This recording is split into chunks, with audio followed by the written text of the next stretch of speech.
I was raised in a Jewish school, both all the way from preschool through 10th grade. And the highest marks, the highest praise from our rabbis, our teachers, came when we had a question that stumped the teacher.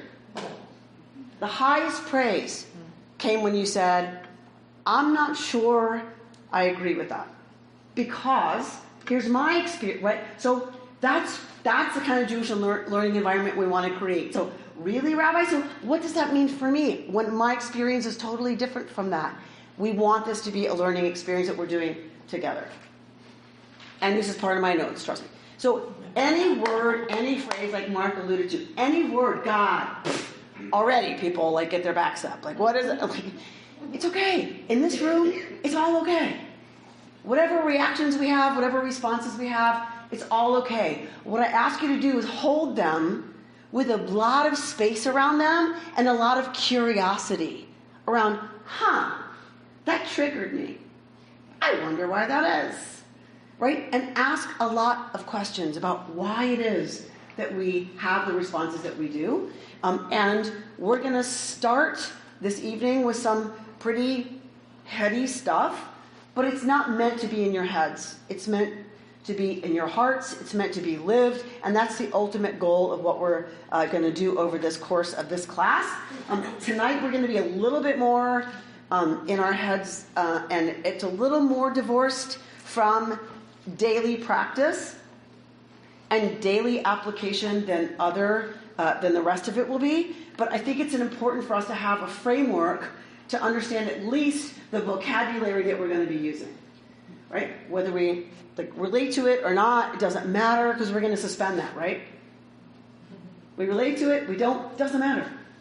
Because that's just a judgment. That's just a preference. We're just going to hold it with a lot of curiosity and go, okay, let's see what the rabbis have to say about that. And we can have our feelings about that. Okay. So Mark and I are very excited about this endeavor. We don't want it to just, as I said, be in our heads. So we are going to do a little practice tonight. Don't get nervous. It's okay. It's not going to be too long. It's not going to be scary. We're going to do a little practice tonight because we really do want mindfulness practice to be part of what comes out of this experience for you. If it works in your life, great. If it doesn't, great. That's fine. I've given you a packet. Yeah, the big one, the green one, from guess who? Art Green. Okay. We in this experience together are going to be starting with the language, the vocabulary of Kabbalah. Because it is one of the best collections of terms that have been carried forward, explored, and practiced in depth to give us a real sense of Jewish, authentic, spiritual practice. So when you hear Madonna talking about Kabbalah, no. Are some of the ideas of Kabbalah accessible to everyone? Of course. Because if a spiritual tradition is talking to human truth, then it's true on some level for everyone, right?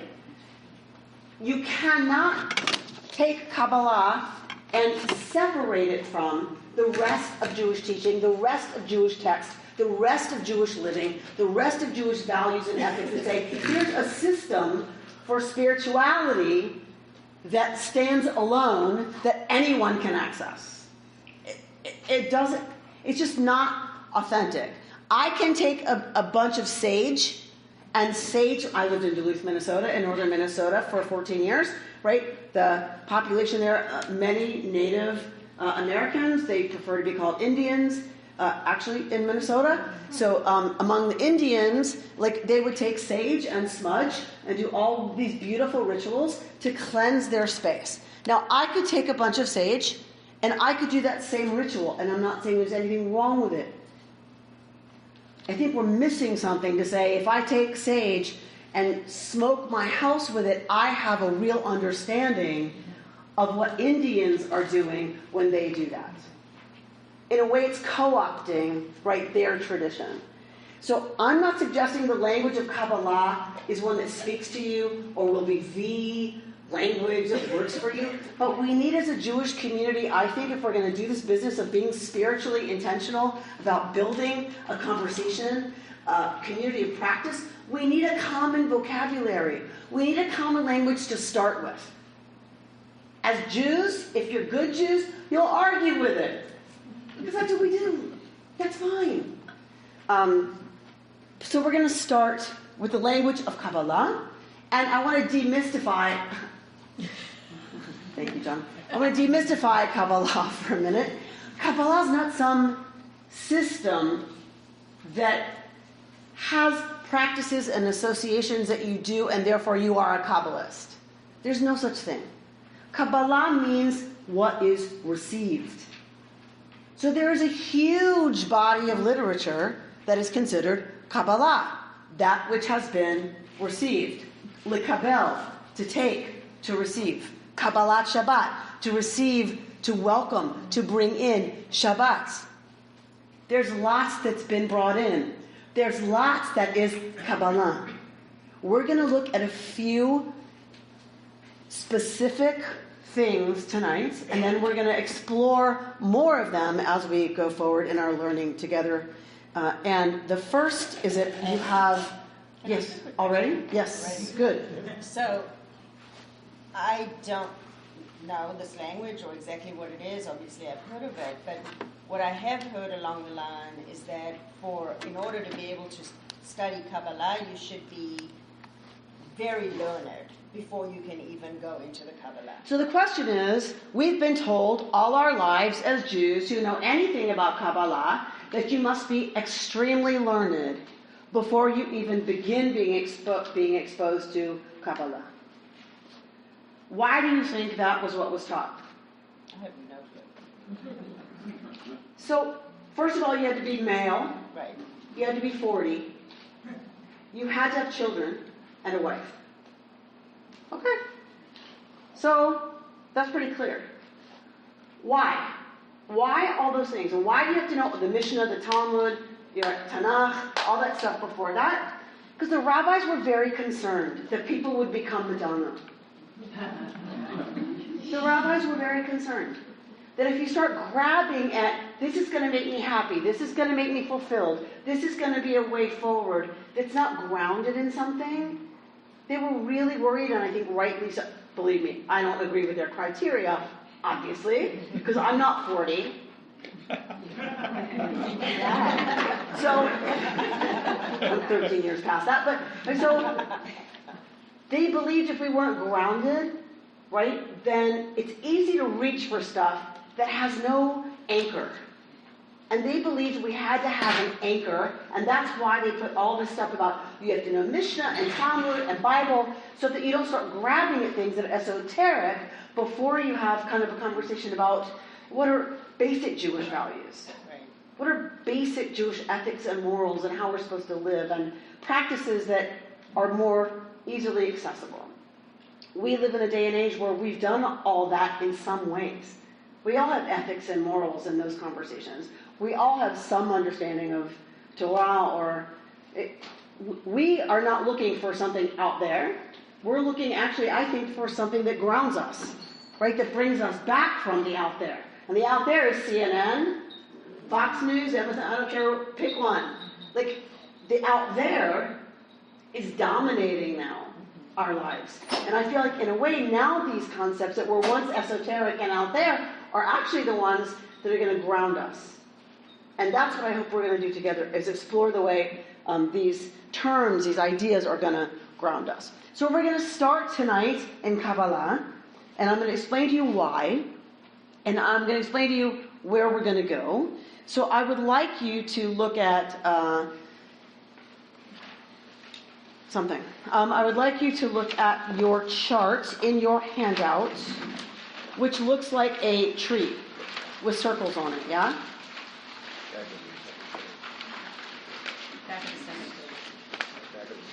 Back of the second page. Thank you.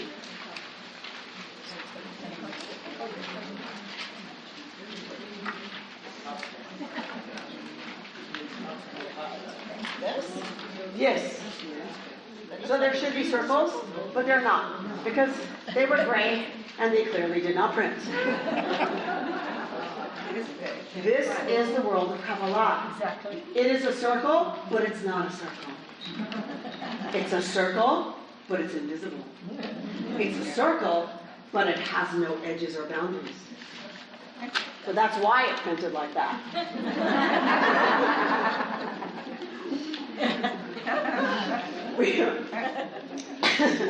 We're going to look at the first 3 of those circles tonight briefly. Just briefly, to give you an introduction to how the Kabbalists thought, what their language is, what their vocabulary is, what the concept is. And then the point of this course is that we're really going to focus on the 7 below that, starting next time. We're going to focus on the 7 below that. So we're going to talk briefly tonight about the top 3 circles that are not circles on your chart. So that's Keter, Bina, Keter, Chochma, Bina. Yeah? Keter, Chochma, Bina. That's where we're going to stay tonight.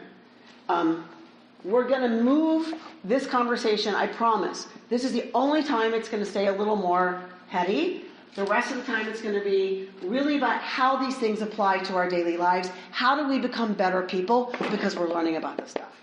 How does this apply to me, Jim Lieberfarb, being a better person in this world?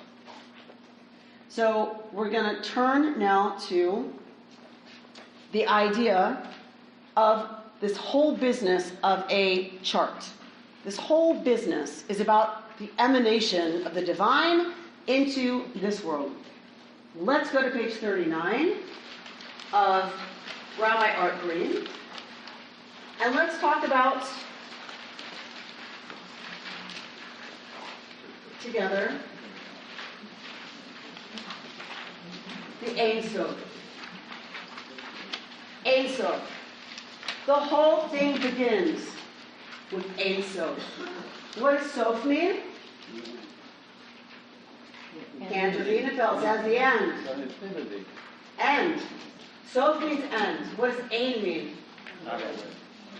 Thank you, Kayla. Ain't. Ain't, because I'm from the South. Ain't end.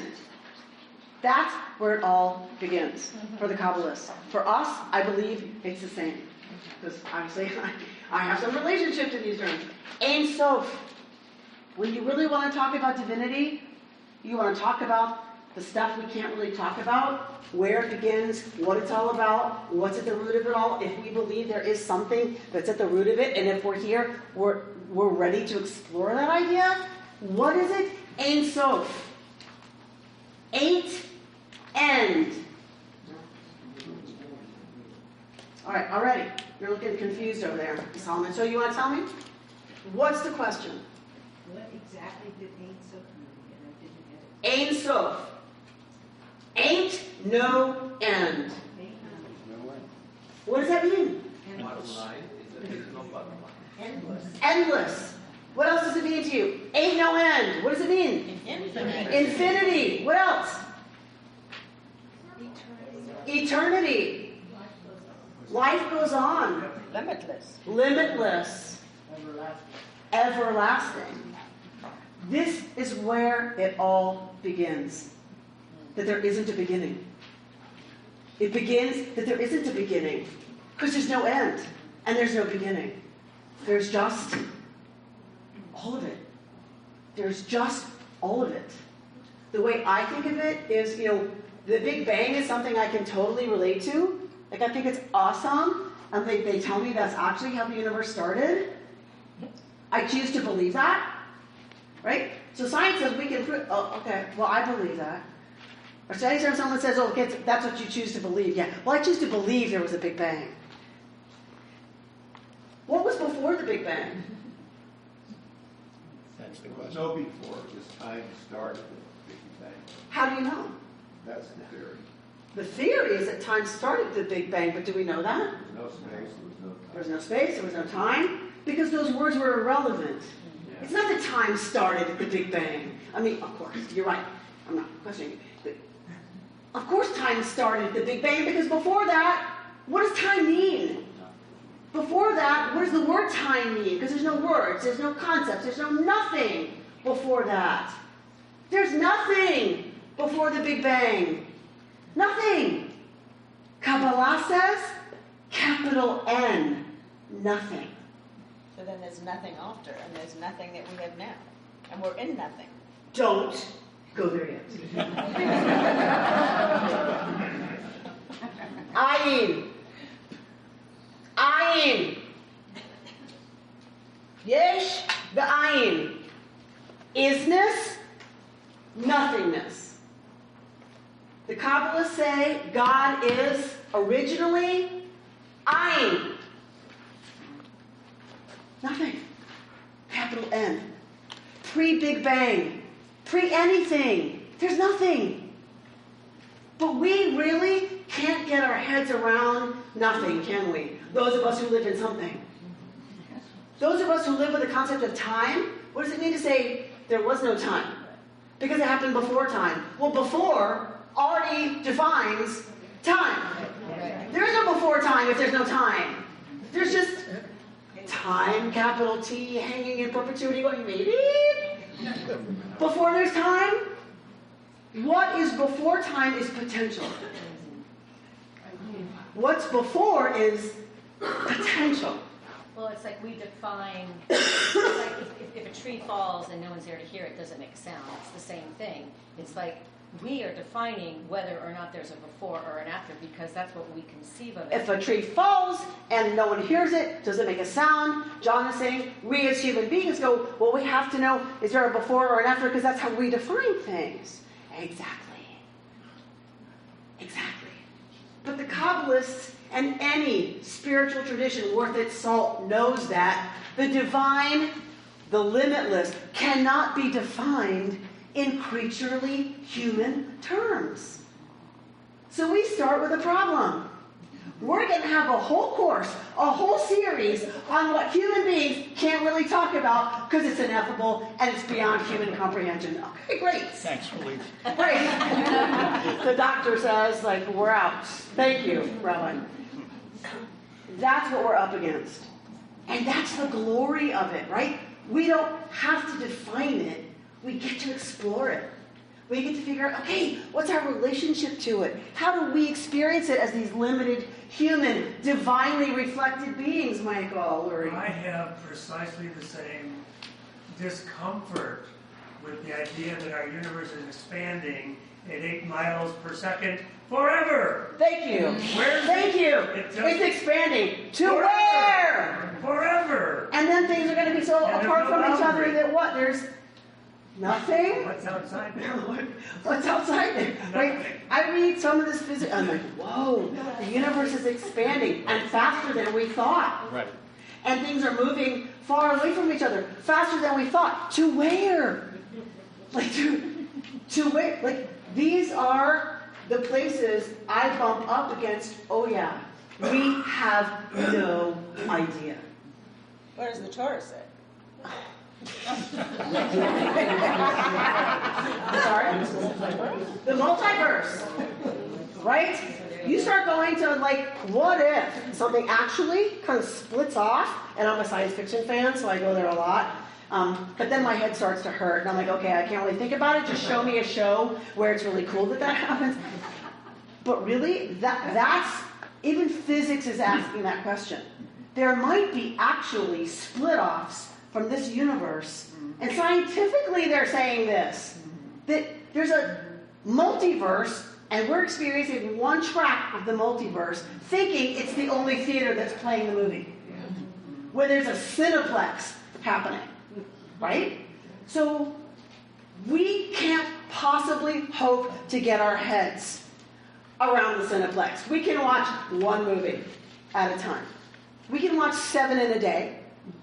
That might be a life of the Dalai Lama, right? He watches 7 movies a day every day. Most of us have to work for a living, so we watch one on a weekend if it's a good weekend. That's my hand, Dana. So the Kabbalists are thinking the same thing. However long ago, they want to get their head around it. How? And when you think about the beginning of the Torah, and the Midrash even, the class, like, it's the same thing. They're in the same place we are right now. Every It's a big single human being who's ever lived, who really wants to ask deeper questions, they've asked the same questions, right? They're all trying to get their head around it. Those questions have evolved as we know something more about the multiplex. Like we might have stepped into the theater that was next door and then stepped back out because we couldn't stay there very long. But we get a glimpse that there's another movie playing, right? Or the sound, the Dolby sound from the action flick next door leaks into the romantic story that some people's partners drag them to, right? So we get echoes that there's something else, but we're not sitting in that theater. That's what we're here to talk about. That's how complicated and how bizarre and ineffable it really is. So with that, we're going to go to words. We just said it's ineffable. So let's go to words, because that's what Jews do. Let's go to Rabbi Green on page 39. Ein Sof. God as endless, limitless, undifferentiated reality is the beginning and the end of truth. Wow. The oneness, everything else happens in between. The oneness of Ein Sof is absolute. It is one that does not begin a series of numbers. A one so total that no two can possibly come after it. A one that includes all that ever was, is, and will be, cannot be followed by a two. What does Torah have to say about this? Shema Yisrael, Adonai Eloheinu, Adonai Echad. Echad. Not one like there's not seven. One. Adonai Echad. God is Ein Sof. God is the unity, capital U, of everything that ever was potential, everything that exploded, everything that will never happen, everything that could ever happen to anybody, ever. Every giraffe, every ladybug, every blade of grass, every bacterium, every single experience that's possible is in Adonai Echad. That's where the Kabbalists start. Ein Sof. It's all an absolute one.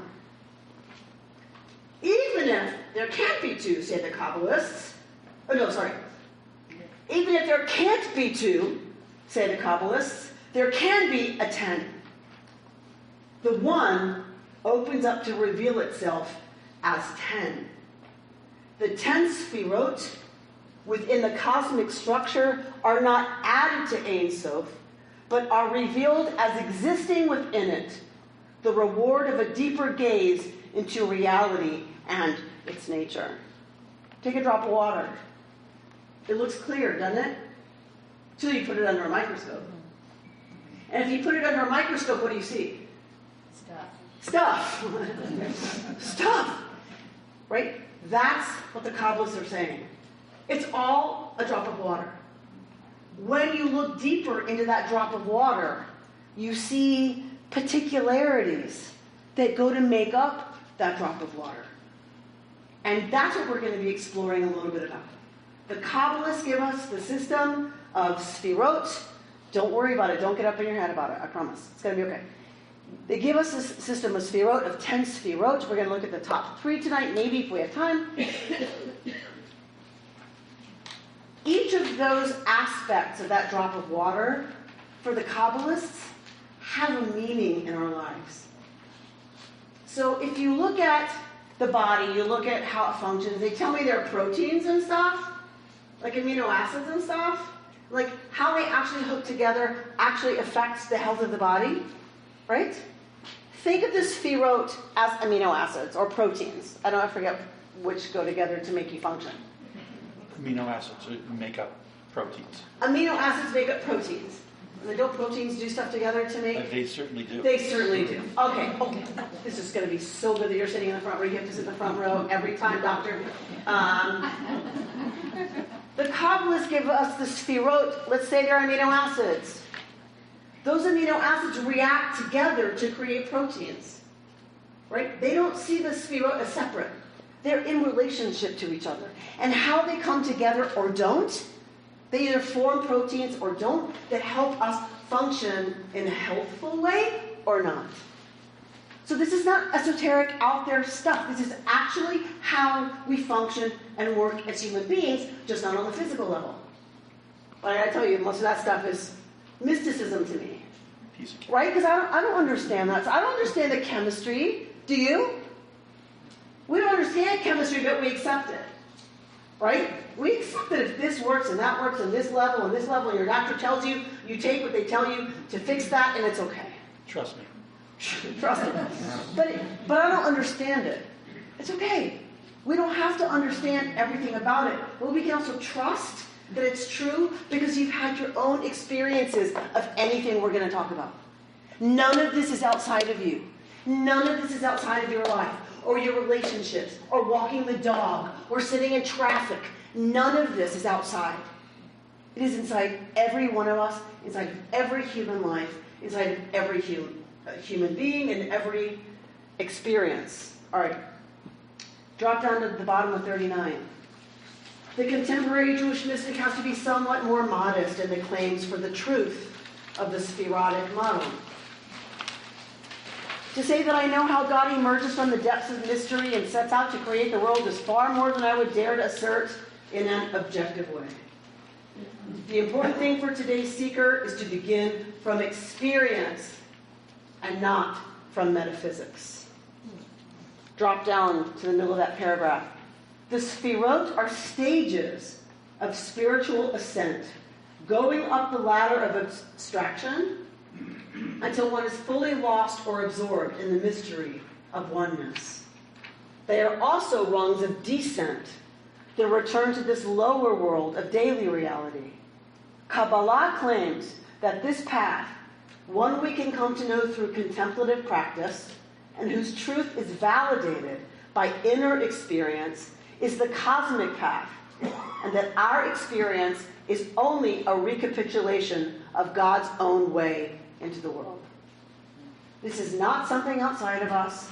This is not something separate from us. This is how God manifests God's self in the world. And because each of us is an olam me'at, a mikdash me'at, a mini version, a mini reflection of the divine, it can't be other. If the divine manifests this way in the world, then it must be that it is with us the same. The sphirot may also be seen on an outer, inner axis rather than a vertical one, a model that will work better for some in our day. We make the journey inward toward oneness to a deeper level of being and return from it through the same 10 stages to the external or outer reality of daily living. So too does God emerge out of the inner hidden depths to manifest in the unique surface form of every and each creature. Yeah? No? What do you think? Well, I have a question. I mean, why can't Madonna be accessible to this? Did you see the creature and we're all creatures? She totally can. But you said not Madonna. She totally can glean what she does from this universal teaching. 100%. To say her name is Esther in Kabbalah, and she's a Kabbalist, and she's completely disconnected from the underpinning values, ethics, teachings, history, moral, that undergirds every single one of the larger concepts that Kabbalah teaches. I'm not saying she can't take value from that. Right. I'm not saying that at all. I'm saying there is a point at which one is taking something out of the tradition that was never meant to be taken out of the tradition. If you want to look at it and glean something from it, terrific. But when Christians sit down to do a Passover Seder, Okay, are they getting something from celebrating the lamb being sacrificed and the blood of the, like, yes, I'm sure they are. Can it be divorced from the Jewish people's narrative of the exodus from Egypt, being in slavery, being oppressed, being liberated from that slavery? What does it mean? What does that mean for our people? I don't think it has the same resonance to have a Passover Seder where it's completely disconnected, right, from the Jewish story and what that has meant for us as a people to live that story out. I think it's kind of the same with Kabbalah. Yeah, can you do it and access certain universal truths from it? Sure. Wait, How much weight and grounding does that have? I don't know. And it really doesn't matter. I guess what I'm saying is this is not like out there esoteric stuff that is just up for grabs. It comes with responsibilities. It comes with underpinnings. It comes with a history of sacrifice of people's lives for what this means and what it means to live this. And it's got a peoplehood to it that I think sometimes kind of gets ignored, and maybe that's just my sensitivity as a rabbi, and as a professional Jew, right? You know, that sometimes I feel like some of this is co-opted, so I shouldn't judge. Whoever gets anything from this, I'm happy for them. Yes. So two things. I mean, when you read this, to me, what it sounds like is meditation. Like going into that space that's so divorced from the physical. That's what it sounds like to me. So I'm not sure if that's... So meditation is definitely one of the ways. She's saying it sounds like this is meditation. Meditation is one of the practices that brings us to a place of awareness. It brings us to what this class, right, one of the words we use about this is mindfulness. That's exactly what this tradition brings us, invites us into, is mindfulness. Meditation, prayer, singing. You know, we opened with song for a reason. Music, singing, expressing ourselves that way brings us to a different place, and we're going to do a little bit of mindfulness practice tonight. That's what this is about, exactly. Accessing what we already know, but we live so far up in our heads that we're here, and so it's about creating some space to know in other ways the truth of what we're reading. Yeah? So can I just follow? If Madonna has a Passover Seder and invites everybody at the table is not Jewish, then what your analogy is makes sense to me. But what if it's a Jewish family and they invite Madonna to be there and she understands? I'm just saying, Madonna, meaning anybody that wasn't raised with the Jewish tradition per se, could sit at a Jewish table and still get out of that the whole story. I don't want to spend a lot of time on Madonna and non-Jews accessing our tradition. What I will say is I hope that anyone who comes to this space, Jewish, non-Jewish, or otherwise, I hope anyone that comes to this space can take what's happening tonight and take it in and have it be growthful and have it be experiential and have it be something that's like meaningful and informative. 100%. All I'm saying is divorcing it, right, completely from Jewish language and practice and texts and history and whatever is a kind of, I don't want to say weakening, but a kind of clipping the things that anchor it. That's all I'm saying. Meaning, they should learn it here. Like, if Madonna wants to study Kabbalah, she should do it here. Gabby. I'm having a lot of trouble understanding what God means in this context. Really? Because I understand that God is everything. So we are trying to understand how everything manifests everything in the world. And I'm primed to hear God and think big-bearded man up in the sky, which I don't like. Doesn't resonate for you? No, Really? Really. So my question is, what do they mean by God? And I don't know if we can answer that. Well, if I can't answer that, I don't know where you're supposed to go. She says, well, what do we mean by God? And can you answer that? So no, I can't answer that. Because there's no answer in words, is what the Kabbalists tell us. There's no answer in words that's going to satisfy, because there's no words that can actually explain what's unexplainable. Isn't that a great rabbinic answer? That's what I love about our tradition. Our tradition says you don't define God. Maimonides said anything you can actually say in the positive about God is heresy. You can only say what God is not. God is not limited. God is not...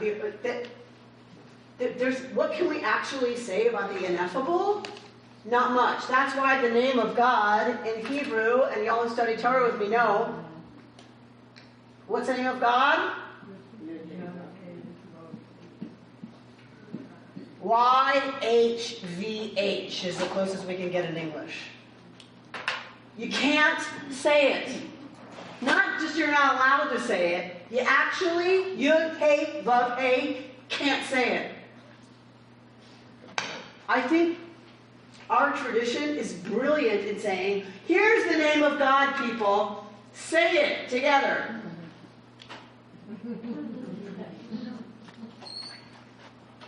So the only way we can understand what this is by doing it, because we can't just talk about it. Gabby, I could not have given a better answer.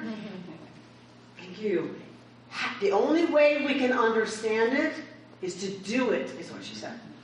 Not to talk about it. Yeah, that's Judaism. That's Judaism. The only way you can know anything about this is to do it. How do you do it? That's what you're going to find out. Dana? The thing that helps me is that it is Jewish and it is always connecting with the history and the Torah, because the Kabbalists that were in the Warsaw Ghetto were connecting to that inner, and so in a different way than I am if I'm at a hospital sitting next to a relative who has cancer. The times what you really go inside, or you'll show us in other times of anger. So for me, the question about the Jewishness and Kabblah is that it still connects to all of. They're sitting next to me at my Seder table. That's not too religious, but I know they're there, and I don't think that they're sitting next to Madonna. So Dana, you're lifting up the value that this all connects back to the generations of Jewish thought, Jewish texts, Jewish exploration, and Jewish people, Jewish human beings. But it can mean something today in a different way. That it changes all the time. It means something different in every generation, but Lador Bador is all about, but I'm connected to the generations before me, even as I see it differently today. Lori? I like the line here, what Gabby said is, you come to know it by going through this path, and the experience is what validates it. You come to know it through going through this path, and your experience is what validates your understanding. Right. And I think I always remember hearing that a group of great spiritual people from all different faith traditions got together, and they all tried to describe their experience of God, and they described it in amazingly similar terms. So they had taken these different paths, but what they reached was this experience that was quite similar. So the experience was similar, even if the language, or let's even go to dogma, or whatever, was different. That when we really boil down people's experience of connection to divinity, it's remarkably similar. Jim? God simply is it's not about intellectualizing, because it's just, you can't, it's simply put, it's to be experienced. How I experience God may be different from this woman, or from you, and yet we are in God right now, right here, right now. That's what it's about, right here, right now. Right here, right now. So why are we talking? If we're just doing God right here, right now, why are we talking? Right? Because there's a part of us, I think, that's hungry for language to explore the many flavors of experiencing God, and the ways that we as human beings can lean into what the Chasidim will call midot, that come out of the Sefirot. Thank you for bringing me to the next point in the evening. the Hasidim will take these sfirot and they will translate them into qualities, spiritual qualities that we can work on to be people who have more access to, more experiences of the divine. And the divine, if you take light, it looks like light. It looks like white light. Because it is, I guess, so it's white light. But if you take it through a prism, or you see a rainbow, right? The light is broken down into, bless you, the many different parts, right? That actually make up light. That's what we're talking about when we talk about sfirot. That's what we're talking about when we talk about midot, qualities. We're talking about breaking the ineffable, the unifying nothingness, the Ein Sof, the endlessness, and breaking it down into what we can actually cultivate. We can only cultivate, right, through the broken down colors. Purple, blue, red, green, right? Chesed, Gevura, and we're going to talk about all of those, and our goal together is to create both practices and conversation and on-ramps to the different colors of the divine experience. Yes?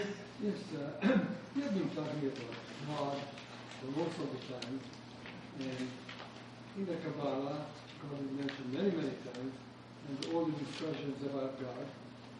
But what can a person who's atheist can get out of it? Bless you. What can a person who's atheist get out of these conversations about God? The best or Kabbalah. The best I can say is if you replace the word God with consciousness, capital C, does it help? Because I don't need the word God, frankly. I don't need that. Consciousness, energy, capital E. Nothing, capital N, that infuses everything, capital E. Right? We get stuck on the word God because we have all these associations with what that means. What if we blew those up?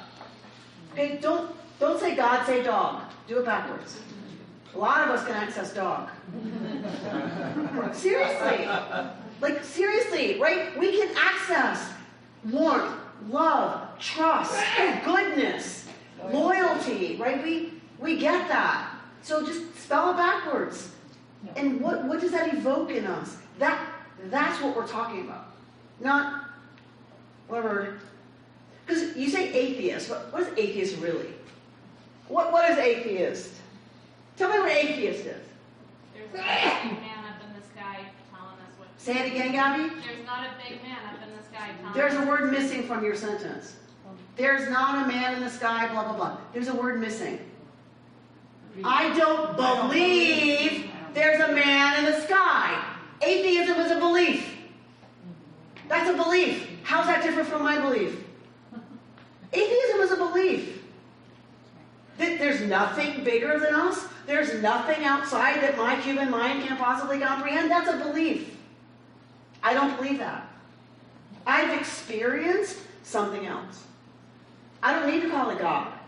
Like, I can call it whatever, but you see what I'm saying? We get hung up on, I don't believe that. Believe what? We've experienced things that the Kabbalists are trying to figure out how to bring into our daily lives so that we can be better people. So that we can have better relationships. So that we can create a society and a world that is reflective of something that we know is redemptive. And we Jews use that word, redemption. And for us, it's not redemption from sin, right? That's a Christian concept. For us, redemption is liberation, right? All right. So do we need to take a break? Are we okay? We good? Everybody okay? All right. I need... wow. Okay, time flies. That's good. Kayla, are you saying you have a question? A quick one. Please. Throughout the course, are we going to connect this to Mussar? I'm sorry? Throughout the course, are we going to connect this to Mussar? Throughout the course, are we going to connect this to Mussar? That's where we're going. Absolutely 100% that's where we're going. I love it. It's like, are we going to connect this to Mussar? Love that. Mussar. Because like, what the heck is Mussar, is what everybody else is saying. So, yes, we're going to connect this to Mussar. All right. So, let's turn to... I'm sorry? What's happening? The doctrine are connecting. Yeah. How are they connecting? All right. The Kabbalists take this spherotic system that you have, bless you. They're taking this spherotic system and they are going to bring it eventually through Chasidism into Mussar, into how do we cultivate these aspects of divinity in our own lives. Because if it's a part of divinity, forget divinity. If it's a part of reality, the part of reality that we don't see, can't touch, but know and experience all the time, if we want to name those aspects of reality that we can't touch or measure but experience in our lives, the Kabbalists give us the beginning of that language in the spherotic system. Chasidism takes those aspects and says, here's how we cultivate that in our daily lives. Here's how we bring that forward. Here's how we pull that through us so that we make a better, like I said, relationship, self, community, society. Oh my God, could we venture to say world? So yes, that they call that Mussar, the practice of cultivating midot, spiritual characteristics that will make us people who are living lives of greater depth and meaning, which is why I think you're here. So Amy, but that. So yes. So like so what I'm hearing you say is love. Love can't be touched. Love can't be, but love can be felt. And so through something like kindness, you're going to feel the love from somebody else. Is that so? The practice would be kindness, but the feeling that what you can't touch and only feel the energy of is love. I'm not going to use that specific language because I'm going to use the language of the Chassidim and Chassidic literature and Kabbalistic. Yes, chesed is love, obviously. What's chesed? Loving kindness. Oh. Right, so does that engender a feeling of love? Yes. But gevura might be boundaries, might be strength, might be saying no to somebody you love because they're stepping over a boundary. So not everything is experienced as love. No. That's not what I'm saying. What I'm saying is you're saying whatever it is that we want to experience, if it's happiness, if it's love, if it's... I'm saying the things that can't be touched from... I'm just trying to put it into practical sense to make sense of what you just said. I'm not saying it's all love. I'm saying whatever it is that can't be felt, touched, blah, blah, blah, blah, blah. So it's through the actions that we do. So it's like love. Right. That love can be a feeling. Love can be something we experience, right, from somebody else. And there are actions associated, yes, with someone feeling that we love them. I mean, I'm not sure what your question is, but don't worry. But just hold it, okay. right? Okay. Yes, it's the stuff we can't touch.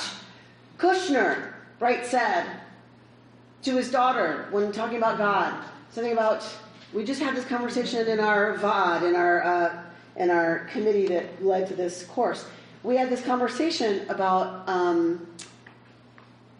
Rabbi Kushner talking to his daughter and talking about the things that are ineffable, the things we can't see, the things we can't touch. And he's saying, they're talking about God, ultimately. And she's like, well, how do I know there's a God? And he says, well, can you touch my nose? And she touches his nose. Touch my ear. She touches his ear. Touch my hand. She touches his hand. And he says, touch my love. Well, of course, his daughter can't touch his love. So how do you know my love for you exists? If you can't touch it, and you can't feel it, and you can't measure it, and you can't prove it, how do you know I love you? Because I experience it.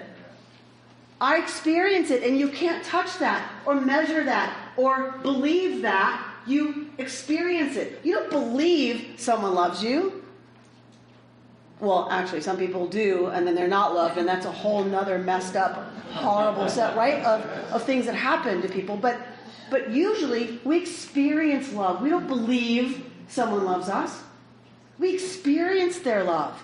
That's what the Kabbalists are talking about. That's what Hasidic texts are talking about, and the stuff we're going to be learning about are the things we actually experience. They're not esoteric, they're not so out there. They're things we experience every day. You can make the same argument with quantum physics or whatever. We think we know that there are all these crazy things that make, I should be falling through the floor, but I don't. We don't, there's so much we know is there, but we don't know is there. Right, so quantum physics, like wave particle. Okay, they tell me that's a real thing. That it depends how you measure it, whether it shows up as a wave or as a particle. Okay! I see it as wind, or like they tell me that exists, it probably does, I believe them, that's a choice, I believe them. The scientists, but because it's a world I don't understand and don't know, but I walk through all the time without seeing. But if I learned what they learned, if I paid attention through the microscopes that they pay attention through, guess what? I would discover something I don't see every day when I walk around the world. That's what this stuff is. You know, That's what this is. let me just, Amy. I know my foot's cramping. It's okay. But you have I- No, it's okay. just pushing it. Give it to me. Another way to frame this, that everything you're describing is within us at the time we're born. I can't hear you. Everything you're describing, we're born with at the time of our birth. Everything I'm describing, we're born with at the time of our birth. And this journey is how to connect to the feeling of love, to everything you're describing. This journey is about connecting Right, back to all of that. right, and then being able to express it in your life. Absolutely. How to connect back to it and then express it in our life. How to see it through the microscope. How to stop and start seeing and experiencing differently. That's how we live lives of greater depth and meaning. And that's the purpose of the tradition. Not to convince you of something, not to have you believe something, but to say, okay, we're going to explore the contours of actual experience. We are spiritual beings having a human experience. Can we start to taste and tease out, and if you do those, what do you call them, kaleidoscopes? It's the same junk at the end of the thing. It's the same light shining into the same junk at the end of the thing. But what happens when you turn it? Right? They cascade into completely new and sometimes gorgeous designs. It's about turning the kaleidoscope, right? It's about seeing things differently. It's about slowing down. It's about being purposeful. It's about being mindful. And so actually, we've been up in our heads a lot. So we're going to take a moment now to shift gears. So I invite you to put your papers down on the floor.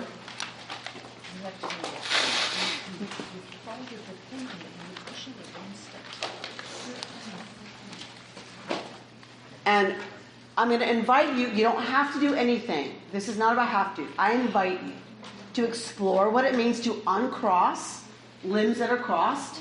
Because we tend to cross because it's habit, and we tend to cross because it's comfortable, and it's a little protective.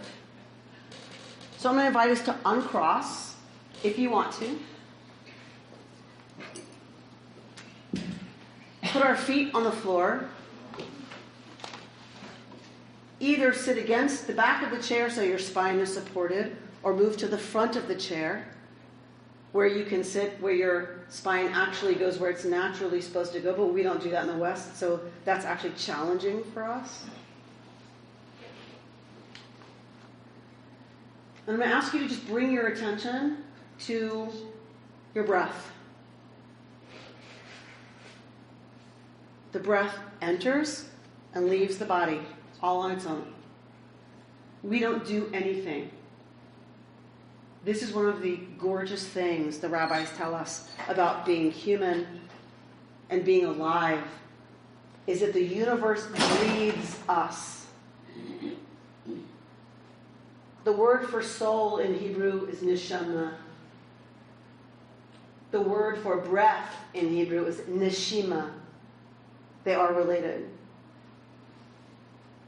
The rabbis say the universe breathes us. God breathes the soul into us every single moment we are alive. And the soul returns. The moment we're not alive, the soul returns to source, capital S.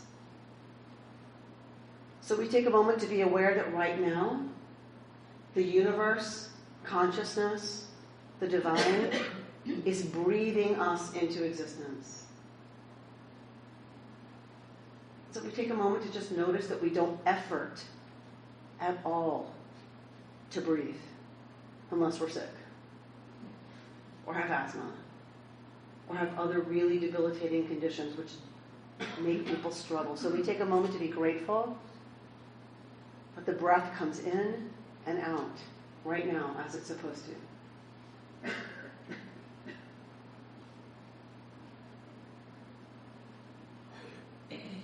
So we take a moment to just ground through the feet. We are here in this place that is safe, in a community of love and support and commitment to exploring depth.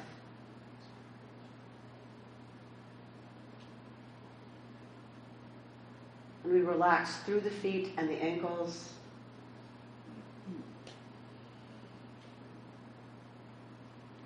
We relax the shins and the calves, the entire lower leg.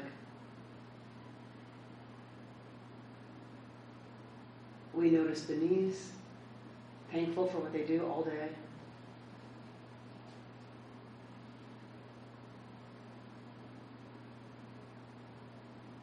We relax the thigh muscles,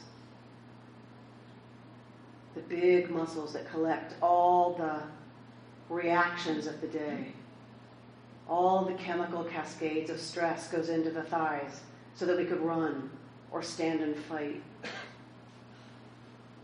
So we invite them to relax, to release the cortisol.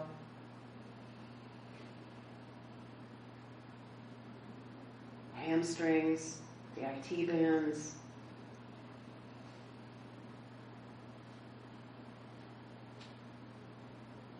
We bring our awareness to where the legs meet the torso and allow all of those connections to soften.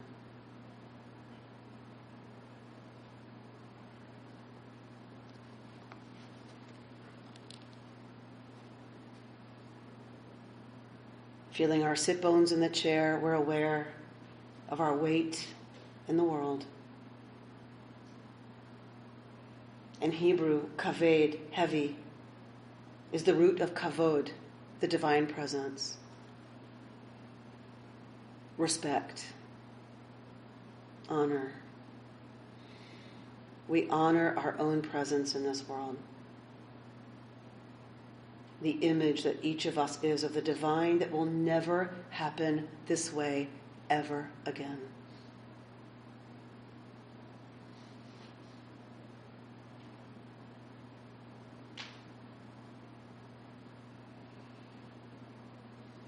We relax the lower back and the belly, noticing any holding or tightness. And we're invited to breathe into those places of holding.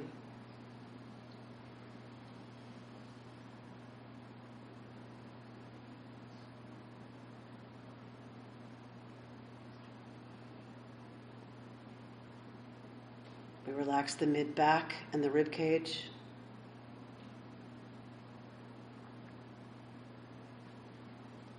Bathing the organs in oxygenated blood.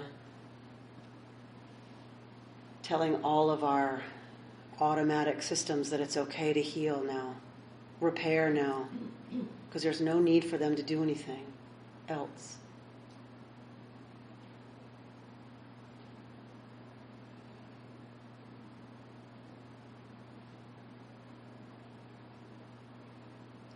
We relax the upper back as we open the chest.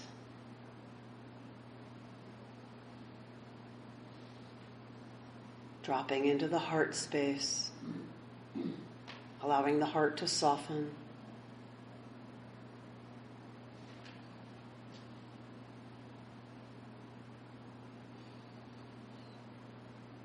noticing any emotions that come up,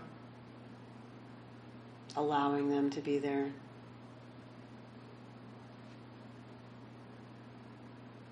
Dropping the shoulders away from the ears.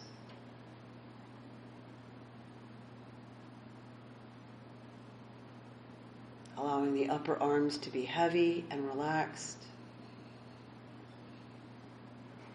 Relaxing through the elbows and forearms. Through the wrists and hands.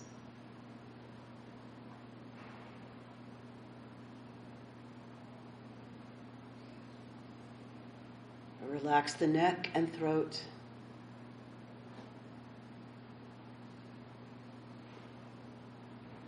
Releasing the jaw.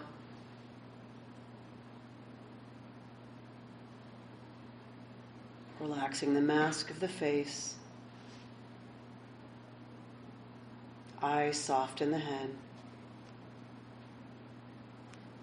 Relaxing the brow. Relaxing the ears, which means releasing our attachment to sound. Allowing sound to prompt us to go deeper.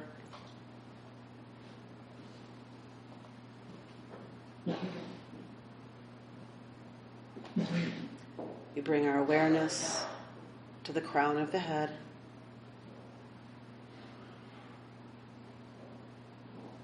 Setting an intention of expansion, openness.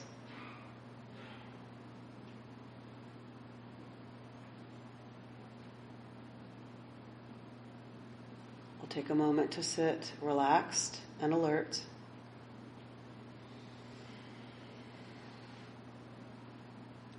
Anytime the mind wanders and starts planning or regretting or rerunning conversations or making lists, we are invited to gently return our attention to the breath,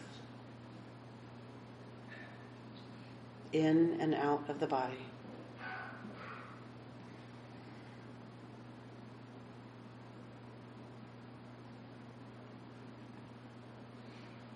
And when you're ready, at the count of 1, you can open your eyes.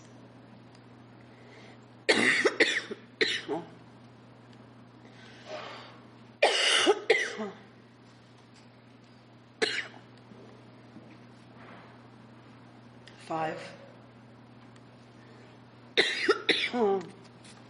4, 3, 2, and 1.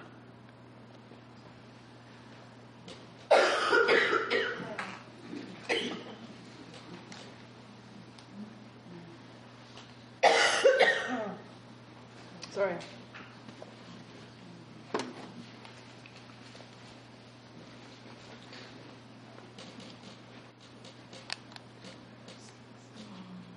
Sharon.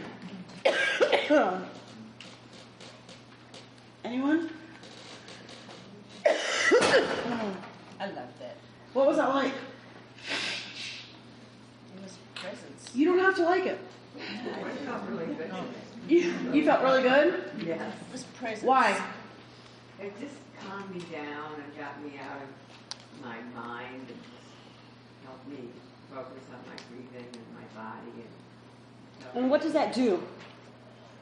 I just felt more present with myself. You felt more present. I just like hearing your voice. Calms our mind, gets us out of, right? Thinking, brings us into the body. Right? Often, our bodies are transportation for our brains. Right? The way we live. Really, our bodies are just there to get our brains around. So we can think and talk and analyze and do more and plan more and critique more and demand more and want more.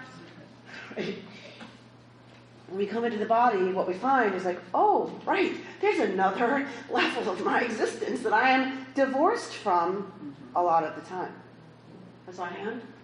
Linda? I just think anything where I can sit quietly and be present here is good, because I don't sit still very often. Anytime you can be still and be present is a good thing, because we're not still very often. Ain't that the truth? Margot? It takes a lot for me to relax, and I felt very relaxed, so much so that I think my mouth opened a little bit, and then the thought went through my head, I wonder what I look like with my mouth. Oh my God, that was such a beautiful example. That's so gorgeous. Margot said I was relaxed, and I was so relaxed that my mouth opened a little bit. And then I thought, oh my God, what do I look like to other people with my mouth open? This is how we live so much of our lives. Oh my gosh, I'm feeling so fill in the blank. And where do we go immediately? What's that going to look like to other people? How are other people going to experience that? How are they going to judge me in what I am right now? Yes.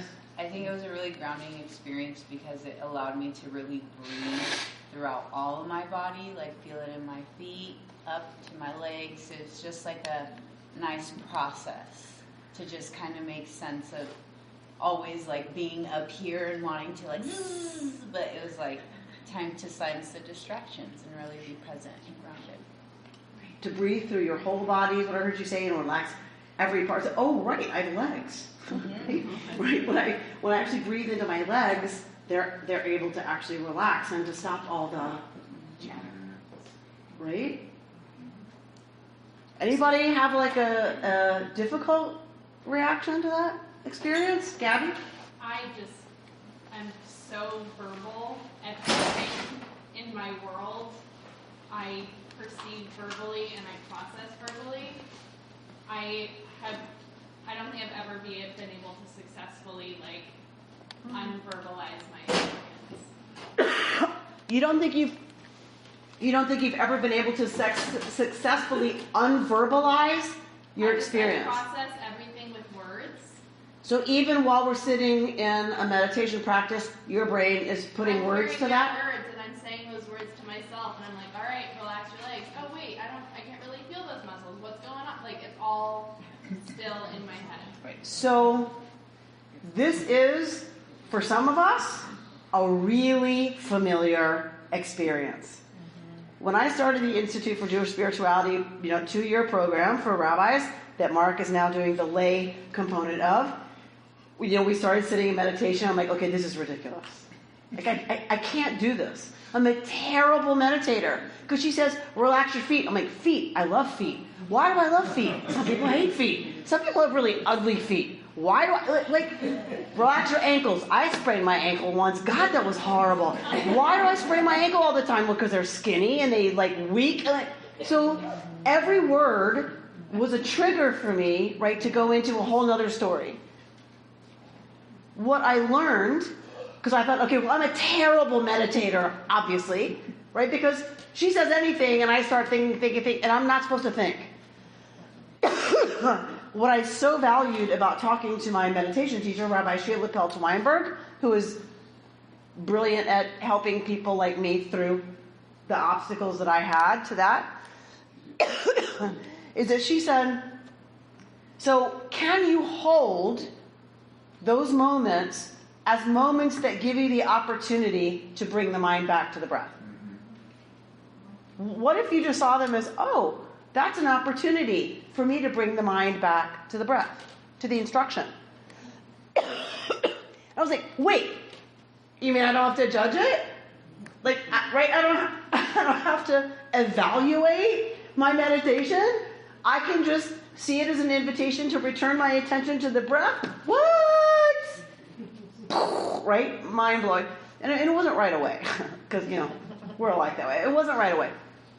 She told me mindfulness practice, meditation practice, is actually a teshuvah practice. It's not about calming the mind. It's not about not thinking. It's not about quieting the mind. It's about teshuvah. Every time my mind wanders, I sprained my ankle once, it's an opportunity to return the attention to the breath. And then it's those opportunities and those reachings back from thinking that actually is the practice, not the quiet mind.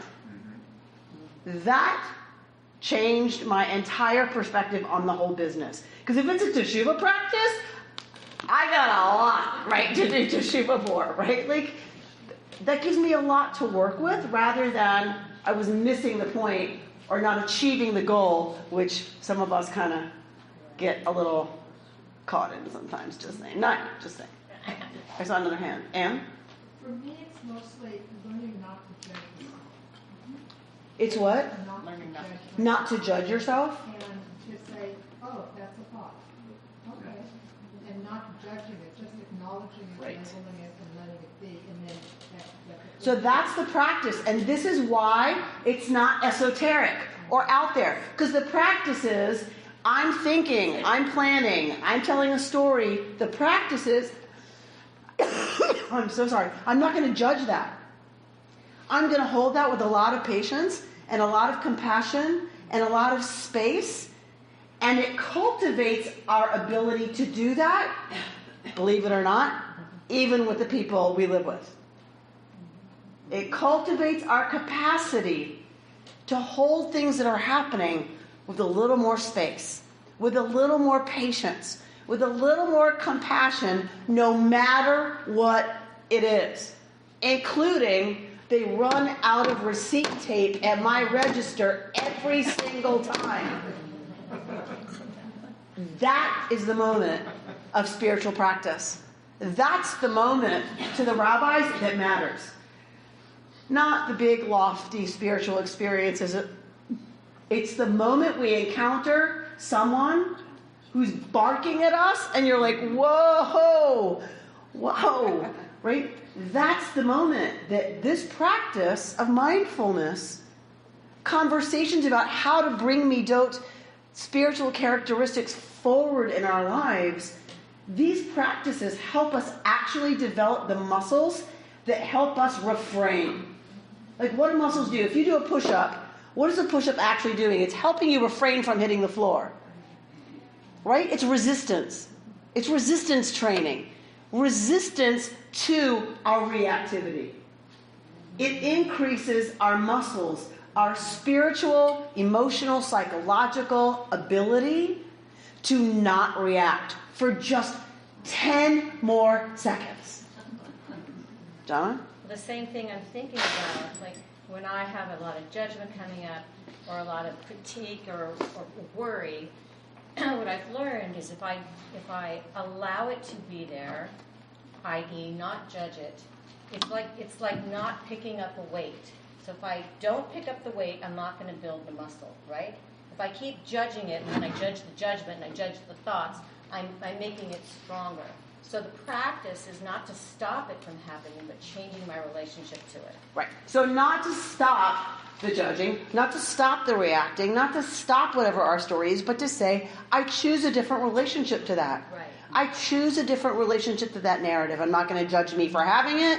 I'm not going to judge them for triggering it. I'm going to take 1 second to hold it, right, a little differently. Jim? I've been doing meditation it's a regular practice. I'm not saying I do it every day, but it's consistent. And so what it used to be is either I totally passed out or I had an active mind. But through the process of doing it and just breathing and quiet, it quiets the mind, everything that you said, but it allows me also, is that, one, I can't control my thoughts. Meditation has guided that. But I become what I call the neutral observer. You know, it's when I'm in the obsession or obsessive thinking, you know, it's like I'm running this tape that keeps going, but meditation has allowed me to become conscious. Oh, that's what I'm doing. That is mindfulness. That's what we mean by mindfulness. It allows me, I heard you say, to be conscious. It's not that it stops. It's that it allows me to be conscious of it. It allows me to be mindful that the elephant wants to go this way, right? And mindfulness practice is about developing the strength in our legs to guide the elephant where we want it to go. Right? So it's about saying it's going to charge wherever it wants to go if we just say, okay, we're not going to do anything about it. Mindfulness practice is about saying, I want to learn how to help steer the elephant. I can start down that road if this always happens to me. Why do I always get stuck at the line where the receipt, blah, blah, blah, blah. Amy, you can go down that road if you'd like. How productive is that right now? How likely are you to come out of the grocery store feeling better? Right? Mindfulness practice allows us to actually make that choice. I don't have to go down that road. I can actually say, okay, this is 5 minutes that I can either look at the People magazine headlines or whatever, and just take a moment to go, yay, here I am, breathing, standing up, right, whatever. Susan, you had something you wanted to say? Yes, for me the experience was very healing and connected to love. Healing and connected to love, this practice of getting quiet and dropping in. And you can say whether or not this is what you think, but I think dropping into love is because we drop out of the head a little bit into the heart.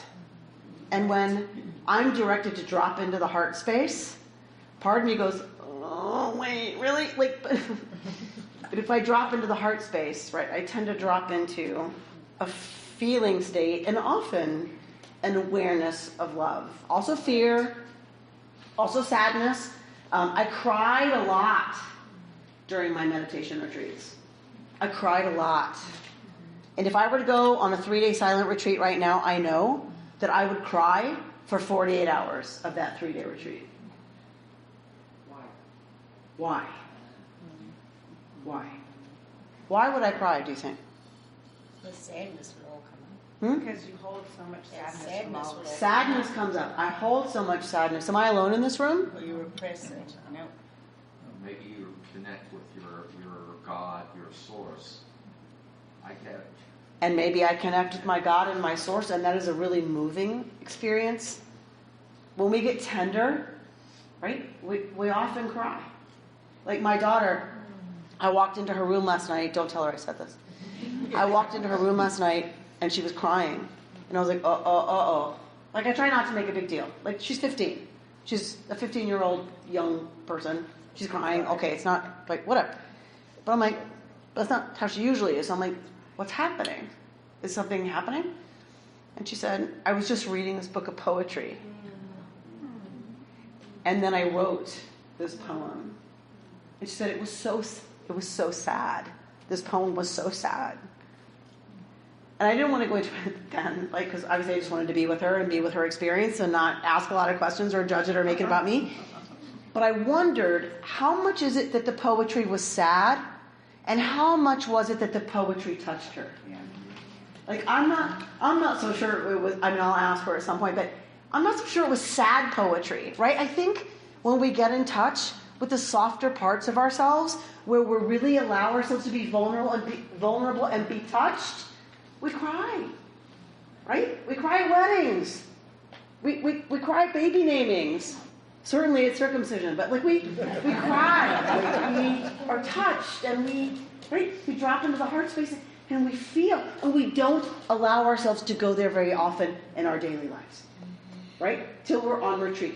Renee? Yeah, I think one of the interesting things about meditation that I've experienced is that you start off with just the normal everyday stuff when it starts bubbling up, like a to-do list. It's what I need to do before I go to bed tonight, when I get up in the morning, and then you start getting into deeper stuff. So I can see how if you're meditating for that many hours, which I've never done, you might get to a deeper level. So that when we start in meditation, everything's going, and then we start to settle down, and we drop down. So you can imagine, like Renee saying, like over 2 days of that, you can imagine how much deeper you go. Those are the people who are writing the text we're about to study. I want you to remember that. The people who wrote these texts that we're going to study went to that place all the time. And they went to ecstatic practice, singing, becoming so joyful, dancing together that they cried. Right? Like they went to those places that we don't go because we're just on this super highway. Right? And this practice is about, and these texts and these explorations, these conversations are about how do we drop down into the next level, right, of awareness, of mindfulness, of capacity to hold what's happening and name it in ways that are really exciting to share with each other, right? That's where we're going to go. Speak to me, my lovely, wonderful friend. I was just going to say that I think that sometimes people suppress feelings for so long that when you get deep into meditation, you finally start to let them go, and that brings up a lot of emotion. So you're saying that people suppress emotion so much that when we get quiet and we start to actually go there, that we start to access stuff that's what? It's hard. It's hard. Right? It's hard. And painful. And sometimes scary. Right? Because we're not taught a lot how to hold pain. Right? How to hold fear. How to hold whatever's coming up. And so it's scary for us. Right? And so we resist going there a lot. Michael? I may watch Sports Center of those shows more than most people in this room. They frequently have Make-A-Wish for children suffering from cancer, or one of the most amazing stories was a young fellow who lost an eye to cancer, went to USC, lost his second eye to cancer, was a member of the football team, and he was a long snapper, and the SC coach got the other team to allow him to make a snap on a point after and not rush him, because he was blind on the football field. Only blind person ever to play in a collegiate football game, one play. I'm in tears. My mother didn't teach me this, but I learned it. I caught it from her. And it's not fear, it's a release. Lori comes in and sees me in tears and says, all right, what did you just see? Did your team lose? I'm happy to go there. It's just a release and it's life, and I cry. It is so good to hear, particularly in our culture, a white, successful man say, I can cry. Not only I can cry, but it's a release, right? It's a good thing, and I feel completely comfortable doing that, because that's not something I feel comfortable with all the time, crying. And I'm like in the business of crying, right? And so it's a huge thing for us to access our own capability of holding our own experience, however scary and hard and big it is. It is a huge thing to be together, to build our capacity to hold our own experience in its raw, amazing, awesome, scary wonderfulness. How much of our difficulty in doing this is our Western background? How much of our difficulty in doing this is our Western background? I'll tell you another joke. Most of it, right? Yeah, tell me another joke, right? I just want to say that somebody brought up the word difficulty, which I don't, everybody who's talking so far has been successful and relaxing and whatever. So I've been a practice for like 2 years now. You've been practicing meditation for 2 years? 2 years, but just once a week at my office. Once a week at your office? And for the longest time, I kept asking the coach, like, how do I know when I'm meditating? And so she kept asking the coach, how do I know when I'm actually meditating? How do I know when I'm meditating? And she just kept telling me all the time, it's not a moment. Like you're meditating. Like you're and the coach says, it's not a moment that you've achieved, right? Because what are we really asking? When have I achieved meditation? Right. That's what I want to. When do I get the star? When do I get the check in the big box? When do I get the A on my paper? Right. And she when have I successfully meditated? Exactly.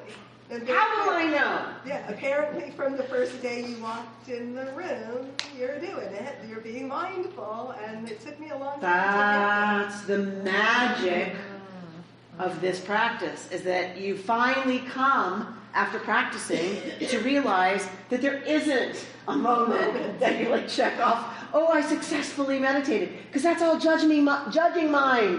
Judging. I'm a bad meditator. Today I was a good meditator. I lasted this long without a thought today. That's all judging. The whole practice is about just noticing with a lot of space and a lot of compassion and a lot of self-love and a lot of kindness. We at our staff meetings at our staff meetings, we were asked recently, our new thing to share with each other is to bring a picture from when we were kids and share something like paradigmatic about who we are from this picture.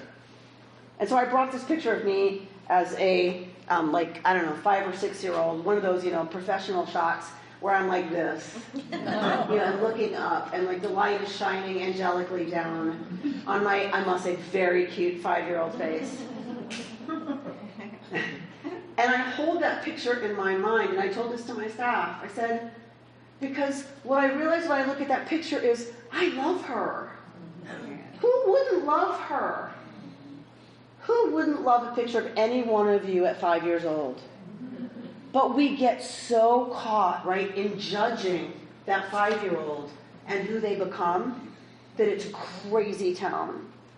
So one of the things I invite you to do whenever we kind of get that judgy self thing going on is to just take a snapshot in your head and bring it forward of you at 3, at 5, at 7, at 6.5, right? And just hold that, because that's who we still are. People deserving of love and compassion and patience and kindness and gentleness and respect and encouragement. All of this is to bring us into alignment with that practice for ourselves. Because when we can do that, guess what? We are able to do it with the people around us to a much greater extent. And that's the point. That's how we live lives of greater depth and meaning, is to cultivate the capacity within ourselves for self-love and patience and support and encouragement, to see the divine in ourselves so that we can do that with everybody around us. I hope that our time together will bring you closer to a sense of that. I get it from you, being with you. I get it in practicing with you. We're going to practice together. We're going to talk together. We're going to sing together. We're going to lean in hard to this business. And hopefully, we're going to create a core of folks here at KI who this is what we're about. This conversation. And it will change however you want it to. It'll become whatever you want it to be. That's your invitation. This is your space, your synagogue, your community, your KI, and we are here to help facilitate whatever is going to make that a deeply meaningful Jewish spiritual place for you.